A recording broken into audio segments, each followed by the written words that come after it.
Hello everyone, நம்ம தான் கௌரி. இன்னைக்கு நம்ம 4 இன்ட்ரெஸ்டிங்கான விஷயங்களை பார்க்க போறோம். காலம், அதை பத்தி தான் பேசிக்கா பார்க்க போறோம். டைம் அப்படிங்கறத வந்து உலகத்திலே விலை மதிக்க முடியாத ஒரு விஷயம்னு சொல்லுவாங்க. டைம் இஸ் வெரி ப்ரெஷியஸ், கரெக்டா? எனக்கு அதை பத்தி தான் பார்க்க போறோம். 4 விஷயங்கள் என்னென்னு பாத்தீங்கன்னா, இவ்வளோ விலை மதிக்க முடியாத இந்த டைமை வந்து கண்ட்ரோல் பண்ணது இந்த ஹிஸ்டரியில வரலாற்றுல வந்து 2 பேர் இருந்திருக்காங்க. ஒன்னு வந்து ஜூலியஸ் சீசர் அப்படின்னு சொல்லப்படுற ஒரு மிகப்பெரிய மன்னர், ரெண்டாவது வந்து போப் கிரிகரின்னு சொல்லப்படுற ஒரு மிகப்பெரிய போப், அந்த கிறிஸ்டியன்ஸோட மிகப்பெரிய தலைவர் இருப்பார் அவர். இவங்க 2 பேருமே வந்து டைம் கண்ட்ரோலர்ஸ் அப்படின்னு சொல்லுவாங்க. ஏன் அப்படி சொல்றாங்க, இவங்க எப்படி காலத்தை கண்ட்ரோல் பண்ணாங்க அப்படிங்கறத பார்க்க போறோம். ரெண்டாவது என்ன அப்படின்னு பாத்தீங்கன்னா, 1752 அந்த வருஷம் அன்னைக்கு செப்டம்பர் மாசம் செகண்ட் நைட் வந்து தூங்க போனாங்க. யூரோப்ல வந்து எல்லா மக்களுமே வந்து செப்டம்பர் 2 1752 வந்து 1752 வருஷம் வந்து செப்டம்பர் 2வது நாள் நைட் வந்து தூங்க போனாங்க. மறுபடியும் அவங்க எந்திரிக்கிறப்ப வந்து டேட் என்ன இருந்துச்சுன்னு பாத்தீங்கன்னா செப்டம்பர் 14 இருந்துச்சு.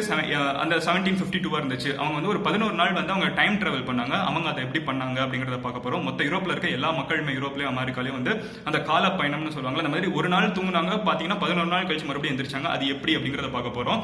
அடுத்த விஷயம் என்ன அப்படின்னு பாத்தீங்கன்னா, இவ்வளவு நம்ம சிஸ்டம் ஃபாலோ பண்ணிட்டு இருக்கோம், கரெக்டா? அந்த 2018 நம்ம இப்ப வாழ்ந்துட்டு இருக்கோம். இந்த மாதிரி வந்து காலம் போய்கிட்டே இருக்கும். இப்படி போய்கிட்டே இருக்கப்ப வந்து ஒரு பர்டிகுலர் காலம் வந்து 4000 இயர் ஆகும், கரெக்டா? அந்த 4000 இயர் அப்ப வந்து நம்ம இப்போ ஃபாலோ பண்ணிட்டு இருக்க கேலண்டர் தூக்கி குப்பையில போட்டுட்டு புதுசா இன்னொரு கேலண்டர் ஃபாலோ பண்ண ஆரம்பிப்பாங்க. அது ஏன் அப்படிங்கறத பார்க்க போறோம். நடக்க போகுது 4000 இயர் அப்ப வந்து மாத்த போறாங்க. அது ஏன் அப்படிங்கறத பார்க்க போறோம். அண்ட் கடைசியா வந்து ஃபூல்ஸ் டே, ஏப்ரல் ஃபூல்ஸ் டே அப்படின்னு கொண்டாடுறோம், கரெக்டா? அது ஏன் அப்படிங்கறதையும் பார்க்க போறோம். சோ இதெல்லாம் வந்து இன்னைக்கு நம்ம டாபிக்ல பார்க்க போறோம். இதெல்லாத்தையும் வந்து ஒரு கதையா சொல்லிட்டேன்னா உங்களுக்கு வந்து புரிஞ்சுக்கிறதுக்கு ஈஸியா இருக்கும். சோ ஒரே கதையா அந்த கதையை நான் சொல்றேன். அப்போ வந்து ஒவ்வொருக்கும் உங்களுக்கே பதில் கிடைச்சிடும். இந்த 4 கொஸ்டினுக்கும் உங்களுக்கு ஆன்சர்ஸ் கிடைச்சிடும். ஃபர்ஸ்ட் என்ன அப்படின்னு பாத்தீங்கன்னா, ஒரு விஷயத்தை நம்ம புரிஞ்சுக்கணும். ஒரு வருஷம்னா என்ன, ஒரு காலம் அப்படிங்கிறது என்னன்னு பாத்தீங்கன்னா, சூரியன் இங்க இருக்கு, எர்த் இங்க இருக்கு. சூரியனை சுத்தி வந்து நம்ம பூலோகம் வந்து சுத்திட்டே இருக்கு, கரெக்டா? பூமி வந்து சுத்தி வந்துகிட்டே இருக்கு. இப்படி வந்து எர்த் வந்து கிளம்பின இடத்துல இருந்து மறுபடியும் அதே இடத்துக்கு எப்போ வருதோ அதை வந்து நம்ம 1 இயர் அப்படின்னு சொல்லுவோம். இந்த டைம் வந்து எவ்வளவு நாள் ஆகுது அப்படின்னு பாத்தீங்கன்னா 365 டேஸ் ஆகுது. இப்போ நம்ம ஃபாலோ பண்ணிட்டு இருக்க கேலண்டர் படி. சோ எர்த் வந்து இங்க இருந்து கிளம்பி மறுபடியும் சுத்திட்டு இதே இடத்துக்கு வருது வந்து 365 டேஸ். ஏன் இப்படி கால்குலேட் பண்ணணுங்கிற ஒரு பேசிக்கான விஷயம் எனக்கு அது யோசிச்சிருக்கீங்களா? அது ஏன்னு பாத்தீங்கன்னா, எர்த் வந்து சம்டைம்ஸ் வந்து சூரியனை விட்டு கொஞ்சம் தள்ளி போகும். அப்போ வந்து வின்டர் சீசன் அதிகமா இருக்கும். சம்டைம்ஸ் வந்து சூரியன் கிட்ட வரும். இது வந்து சம்மர் சீசனா இருக்கும். ஸோ இப்போ மே மாசம்னு பாத்தீங்கன்னா வந்து இப்போ சம்மர் சூரியன் வந்து கொஞ்சம் கிட்ட வருதுன்னு வச்சுக்கோங்களேன். அப்போ வந்து அதிகமா வெயில் அடிக்கும், அந்த மாதிரி இருக்கும். சம்டைம்ஸ் குளிர்காலத்துல வந்து எர்த் வந்து கொஞ்சம் தள்ளி போகும், சூரியனை விட்டு சுத்திட்டே இருக்குல்ல, ஸோ கொஞ்சம் தள்ளி போயிருக்கும். ஸோ அந்த மாதிரி போகிறப்ப வந்து வின்டர் சீசன் இருக்கும். இதெல்லாம் வந்து காலம் அப்படிங்கிற ஒரு விஷயத்தை நம்ம ஏன் வச்சுக்கணும்னு பாத்தீங்கன்னா, இந்த மாதிரி அதை வச்சுதான் அந்த சீசன்ஸ் அப்படிங்கறதெல்லாம் கால்குலேட் பண்ண முடியும். எந்த காலத்துல இருக்கும் அப்படிங்கிற, இலையுதிர் காலமா, வெயில் காலமா, மழை காலமாங்கிறது கால்குலேட் பண்ணுங்கிறதுக்காக இந்த வருஷம் அப்படிங்கிற ஒரு விஷயத்தை வந்து ஃபாலோ பண்ண ஆரம்பிச்சாங்க. இயர் அப்படிங்கிற ஒரு விஷயம், டைம் அப்படிங்கிற ஒரு விஷயத்தை மக்கள் ஃபாலோ பண்ண ஆரம்பிச்சாங்க. சோ ஆதி காலத்துல இருந்த ரோமன் மக்கள், நம்ம வந்து தமிழ்நாடு இந்தியாவை பத்தியே பேசல, ரோம்ல என்ன நடந்துச்சு, கிரீஸ்ல என்ன நடந்துச்சு, யூரோப்ல என்ன நடந்துச்சுங்கிறத மட்டுமே பார்ப்போம். சோ யூரோப்ல இருக்க மக்கள் வந்து என்ன பண்ணிட்டு இருந்தாங்கன்னு பாத்தீங்கன்னா, 364 டேஸ் வந்து ஒரு வருஷத்துக்கு இருக்குன்னு அவங்க தப்பா கால்குலேட் பண்ணிருந்தாங்க. 364 நாள் இருக்குன்னு கால்குலேட் பண்ணிட்டு அவங்க என்ன பண்ணாங்கன்னு பாத்தீங்கன்னா, ஒரு வருஷத்துக்கு வந்து அவங்க வந்து மொத்தம் 13 மாசம் வச்சிருப்பாங்க. அண்ட் ஒவ்வொரு மாசத்துக்கும் வந்து 28 நாள் வச்சிருப்பாங்க. இந்த 30, 31, 28 திடீர்னு ஒரு பிப்ரவரிக்கு அப்படிலாம் குழப்பமே இல்லாம மொத்தம் 13 மாசம் இருக்குப்பா. ஒவ்வொரு மாசத்துக்கும் 28 நாள், மொத்தம் 364 நாள், 364 டேஸ் அப்படிங்கறது வந்து ரொம்ப தெளிவா வச்சிருந்தாங்க. அவங்க அதை கால்குலேட் பண்ணிருந்தப்ப என்னாச்சுன்னு பாத்தீங்கன்னா, சோ ரொம்ப சிம்பிளானது, மறுபடியும் ரிப்பீட் பண்றேன். So 13 months, each month has 28 days, மொத்தம் வந்து 364 டேஸ். இதுதான் அவங்க ஃபாலோ பண்ணிட்டு இருந்தாங்க. இதை ஃபாலோ பண்ணிட்டு இருக்கப்ப என்னாச்சுன்னு பாத்தீங்கன்னா, இது வந்து ரொம்ப வருஷமா எழுதிலாம் வச்சிருக்காங்க. அப்போ வந்து ஜூலியஸ் சீசர் ஒரு மிகப்பெரிய மன்னர் வந்து அங்க வந்து ஒரு மன்னர் ஆகுறாரு, மிகப்பெரிய மனிதர் வந்து மன்னர் ஆகுறாரு. சோ அவர் மன்னர் ஆகுறப்போ அவர் வந்து ஒன்னு நோட்டீஸ் பண்றாரு.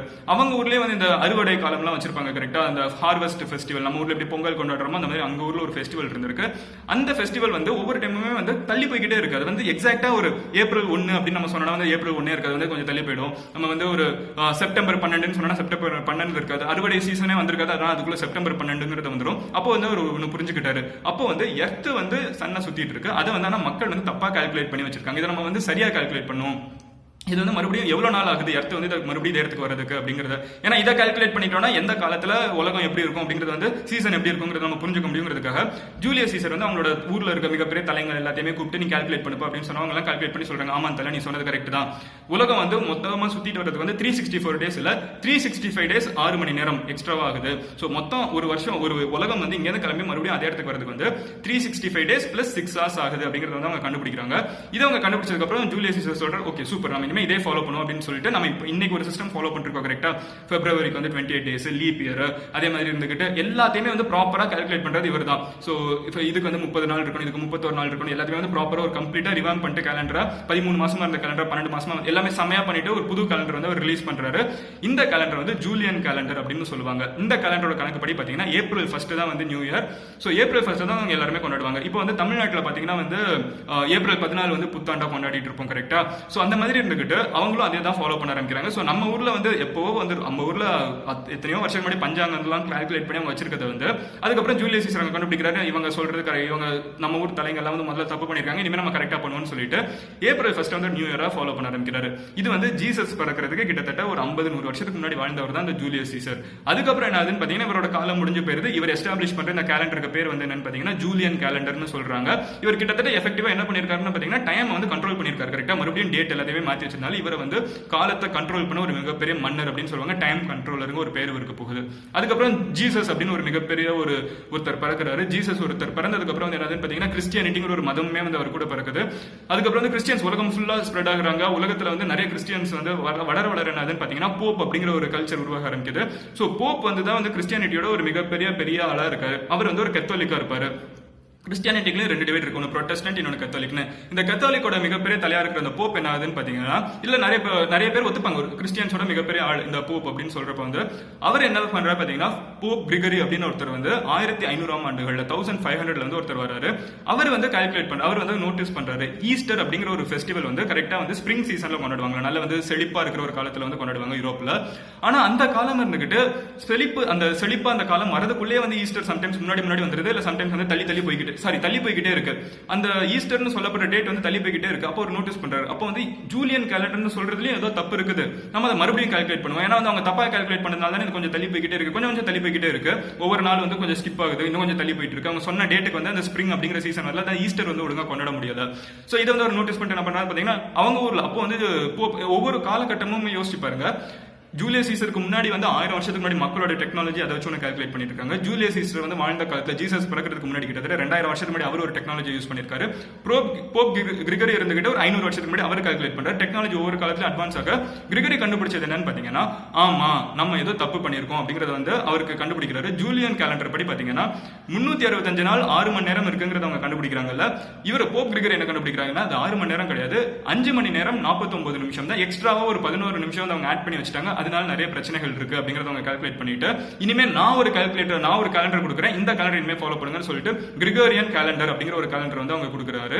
அவர் இதை கொடுத்ததுக்கு அப்புறம் வந்து நம்ம இன்னைக்கு ஃபாலோ பண்ணிட்டு இருக்க கேலண்டர் பேர் கிரிகோரியன் கேலண்டர். அந்த 11 நிமிஷத்தை கட் பண்ணி எடுத்துட்டு ஜூலியன் கேலண்டர் தான் பேஸ், அது மேல வந்து கிரிகோரியன் கேலண்டர்னு சொல்லப்படுது. அந்த 11 நிமிஷம் வந்து எக்ஸ்ட்ராவா இருக்குங்கிறத வந்து கரெக்ட் பண்ணி விட்டுட்டாரு. அதனால வந்து கிரிகோரியன் கேலண்டர் அப்படிங்கிற ஒரு வந்து ஃபாலோ பண்ண ஆரம்பிச்சிட்டோம். இந்த கிரிகோரியன் கேலண்டர் தான் இன்னைக்கு ஃபாலோ பண்ணிட்டு இருக்கோம். இதை வந்து மக்கள் கிட்ட எல்லாம் போய் சேர்க்கணும். அவர் வந்து போப் அப்படிங்கிறவர் வந்து கிறிஸ்டியானிட்டியோட ஒரு பெரிய ஆள் அப்படிங்கிறது வந்து கிறிஸ்டியன்ஸோட இன்ஃப்ளூயன்ஸ் வந்து உலகம் ஃபுல்லா இருக்கணும் அப்படிங்கிறது ஒரு ஹிடன் அஜெண்டா இருந்துச்சு. அது ஹிடன் அஜெண்டால அது ஓப்பனான விஷயம் தான். எந்த ஒரு மத தலைவர் வந்து தன்னோட மதம் எல்லார் மேலே இருக்கணும் ஆசைப்படுற ஒரு விஷயம் தானே. அவர் அது மாதிரி யோசிச்சாரு. அதே நேரத்தில் கிறிஸ்டியன்ஸோட டாமினன்ஸ் இருக்கணும், அதனால அவரோட பேரும் இருக்கணும் அப்படிங்கிறது வந்து ஒரு பர்சனலாவே ரொம்ப யோசிச்சிருந்தாரு. அதனால வந்து கிரிகோரியன் கேலண்டர்னே சொல்லணும், என் பேரே வைங்க அப்படிங்கிறது ரொம்பவே தெளிவா சொல்லிட்டாரு. சோ அப்ப இருக்க எல்லா மக்களும் யூரோப்ல இருக்க மக்கள் நிறைய பேர் கிறிஸ்டியன்ஸ் இருந்தாலும் எல்லாருமே ஏத்துக்கிட்டாங்க. ஆனா ப்ரொட்டஸ்டன்ட் சில பேர் இருந்தாங்க. எல்லா ஊர்லயும் வந்து சில மக்கள் இருப்பாங்க கரெக்டா. ஊர்ல எல்லாம் ஒண்ணு சொன்னாலும் வந்துகிட்டு இல்ல நான் கேட்க மாட்டேன், நீ ஏன் அப்படி பண்ற, நான் ஏன் ஏத்துக்கணும், நீ சொல்ல நான் ஏன் மாறிக்கணும்னு நிறைய பேர் கேட்டுட்டு இருந்தாங்க. சோ இந்த மாதிரி கிரிகோரி இருந்துகிட்டு அவர் நல்லது பண்ணாலும் ஈஸ்டர்லாம் கரெக்டா கால்குலேட் பண்ண உலகத்துல இருக்க எல்லா மக்களும் ஒரே தான் ஃபாலோ பண்ணணும்னு ஒரு நல்ல விஷயம் இருந்தாலும் அதை நிறைய பேர் ஏத்துக்கல. சோ ரொம்ப அதே மாதிரி இப்போ இருக்கிற மாதிரி வந்து இன்டர்நெட்லாம் கிடையாது கரெக்டா. ஒரு விஷயம் அவர் எஸ்டாப்ளிஷ் பண்ணாருன்னா இன்னொரு ஒரு குதிரையில போய் ஒருத்தங்க சொல்லணும், அதை அந்த ஊர்ல இருக்க மக்கள் புரிஞ்சுக்கணும் ஏத்துக்கணும் நாளாயிட்டே இருந்துச்சு.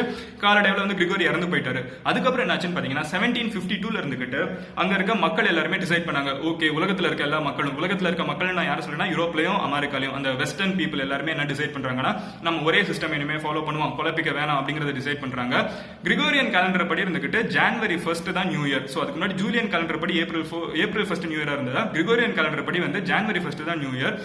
இந்த கேலண்டர் நம்ம ஃபாலோ பண்ணுவோம்னு சொல்றப்ப வந்து என்னதுன்னு பாத்தீங்கன்னா எல்லாம் அந்த ஊர்ல இருக்க மக்கள் ஆனா வந்து ஒரு ரொம்ப வருஷமா கல்ச்சர் அப்படிங்கிற ஒரு விஷயம் இருந்திருக்கு கரெக்டா, கலாச்சாரம் அப்படிங்கிற ஒரு விஷயம் இருந்திருக்கு. நாங்க அதை மாத்திக்க மாட்டோம், நாங்க ஏப்ரல் 1 தான் நியூ இயர் கொண்டாடுவோம்னு ஒரு பெரிய கூட்டம் சொல்லிட்டு இருந்தாங்க.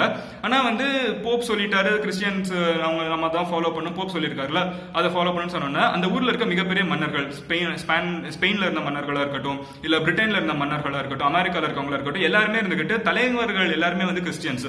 ஸோ அவங்களே என்ன டிசைட் பண்ணாங்கன்னா இல்ல நீ இதை ஃபாலோ பண்ணி தான் ஆகணும்னு ஒரு விஷயத்தை வந்து கொண்டு வராங்க. பட் கண்டிப்பா எல்லா ஊர்லயும் சில பேர் இருந்துகிட்டு கேள்வி கேட்பாங்க, நீ சொன்னா நான் கேட்கணுமா, நான் கேட்க முடியாதுடா அப்படின்னு சொல்லுவாங்க. இப்போ தமிழ்நாடு பாத்தீங்கன்னா வந்து நம்ம வந்து எதா இருந்தாலும் ஒண்ணு இப்போ வந்து சென்ட்ரல் கவர்மெண்ட் ஒன்று சொல்லிட்டா எல்லா ஸ்டேட்டும் தலையாட்டிடுவாங்க. பட் சவுத் இந்தியாவில் பாத்தீங்கன்னா வந்து நிறைய பேர் கேட்க மாட்டாங்க. இது வந்து கேரளாவா இருக்கட்டும், தமிழ்நாடா இருக்கட்டும், கர்நாடகா இருக்கட்டும், ஆந்திராவா, தெலுங்கானா, இங்க மட்டும் சவுத் இந்தியா மட்டும் கேட்க மாட்டாங்க. பதில் கேட்பாங்க, நான் ஏன் நீ சொன்னா கேட்டுக்கணும், பதில் நான் கேள்வி கேட்பேன் அப்படின்னு சொல்லுவாங்க. அந்த மாதிரி யூரோப்லயும் நிறைய பேர் இருந்தாங்க. அவங்க இருந்துகிட்டு நான் ஏப்ரல் 1 கொண்டாட மாட்டேன் அப்படிங்கறத சொன்னாங்க. நான் சாரி ஜனவரி 1 நான் நியூ இயரை கொண்டாட மாட்டேன், நான் ஏப்ரல் 1 தான் கொண்டாடுவேன் அப்படிங்கறத சொன்னாங்க. அப்போ வந்து அங்க இருக்க மன்னர்கள்லாம் ஒரு ரூல் பாஸ் பண்ணாங்க. அப்போ நீங்க இதை ஃபாலோ பண்ணீங்கன்னா உங்களெல்லாம் வந்து நாங்க வந்து ஃபூல்ஸ் அப்படின்னு சொல்ல ஆரம்பிச்சோம், முட்டாள்கள்னு சொல்ல ஆரம்பிச்சிருவோம். ஏப்ரல் 1 வந்து முட்டாள்கள் தினம், நீங்க கொண்டாடக்கூடாது, எஸ்டாப்ளிஷ் பண்றதுக்காக எல்லாரையும் ஃபோர்ஸ் பண்றதுக்காக முட்டாள் தினம் அப்படிங்கறத வந்து எஸ்டாப்ளிஷ் பண்ணாங்க. சோ அப்ப வந்து யார் யார் ஏப்ரல் 1 கலாச்சாரத்தை மதிச்சு யார் யார் ஏப்ரல் 1 உண்மையிலே கொண்டாடிட்டு இருந்தாங்களோ, இல்ல இல்ல நீங்க சொல்றதை ஏத்துக்க முடியாது, உண்மையிலே ஆக்சுவல் இயரை வந்து யார் கொண்டாடிட்டு இருந்தாங்களோ ஜூலியன் கேலண்டர் படி அவங்களெல்லாம் வந்து முட்டாள்னு சொல்ல ஆரம்பிச்சாங்க. இவங்களை வந்து முட்டாளர்களே அப்படின்னு சொல்ல ஆரம்பிச்சிட்டாங்க. முட்டாள்கள் தினம் அப்படிதான் வந்து ஏப்ரல் 1 வந்து ஃபூல்ஸ் டேவா மாறிச்சு. சோ இது நடந்துகிட்டே இருக்கப்போ இன்னொரு ஒரு இன்ட்ரெஸ்டிங்கான விஷயம் என்னன்னு பாத்தீங்கன்னா, இதை எஸ்டாப்ளிஷ் பண்றதுக்கு ரொம்ப வருஷம் ஆகும். கரெக்டா இவங்க இதெல்லாம் எஸ்டாப்ளிஷ் பண்றதுக்கு 1752 தான் வந்து எல்லா கவர்மெண்ட்டும் ஒன்று சேர்ந்துக்கிட்டு இதை எஸ்டாப்ளிஷ் பண்ணுவாங்கிறத டிசைட் பண்ணாங்க. இந்த ஸ்விட்ச் கொண்டு வரதுக்கு என்ன ஆகுதுன்னு பாத்தீங்கன்னா, ஒரு டைம் கேலண்டர்ல இருந்து இன்னொரு கேலண்டருக்கு ஸ்விட்ச் ஆகிறப்போ ஒரு 11 நாள் வந்து இடையில இடிச்சுக்கிட்டே இருந்துச்சு. சோ அந்த 11 நாள் தான் வந்து செப்டம்பர் வந்து அவங்க எல்லாருமே டிசைட் பண்றாங்க, ஓகே நம்ம செப்டம்பர் வந்து மொத்த கேலண்டரை மாத்திரம் இந்த உலகத்துல இருக்கவங்க புது கேலண்டரை ஃபாலோ பண்ண போறோம் அப்படிங்கிறதுனால செப்டம்பர் 2 நைட்ல இருந்து அடுத்து வந்து ஒரு 11 நாள் மிஸ் ஆகும். அதுக்கப்புறம் வந்து செப்டம்பர் 14 தான் டைரக்டா இருக்கும், நடுவில் ஒரு 11 நாள் கட் ஆகும். சோ அப்ப என்னாச்சுன்னு பாத்தீங்கன்னா, நைட் யார் யார் செப்டம்பர் 2 தூங்க போனாங்களோ 1752 நீங்க கூகுள் பண்ணி கூட பாத்துக்கலாம்.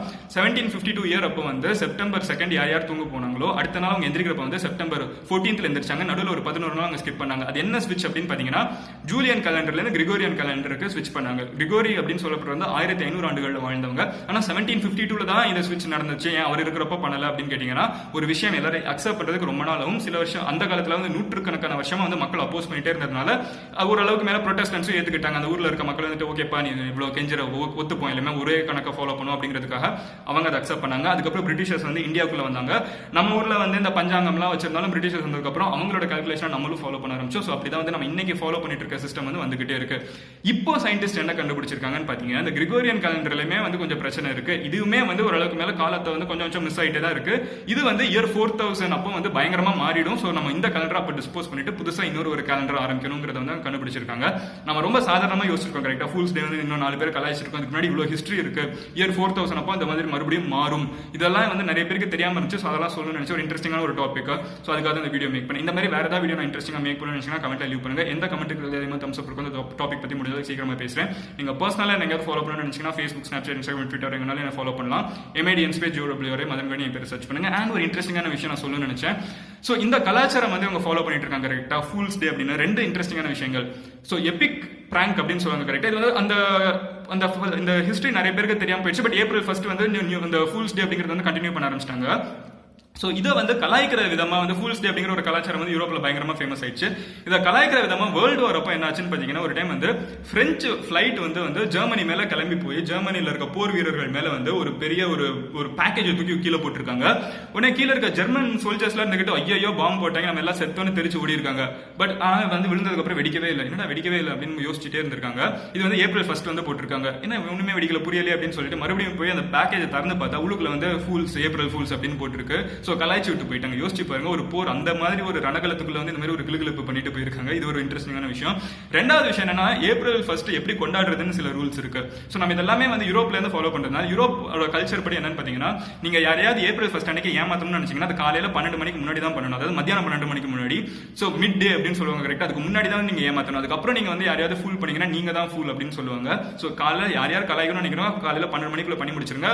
மத்தியானம் 12 மணிக்கு காலையில இல்ல மத்தியானம் 12 மணிக்கு அப்புறம் நீங்க கலாய்ச்சீங்கன்னா யூ ஆர் த ஃபூல் அப்படின்னு ஒரு கலாச்சாரம் அவங்க ஃபாலோ பண்ணுவாங்க. சோ அதையும் சொல்ல நினைச்சேன். வேற ஒன்றும் இல்லை. Cheers. See you next video. Then by my signing off here. Cheers.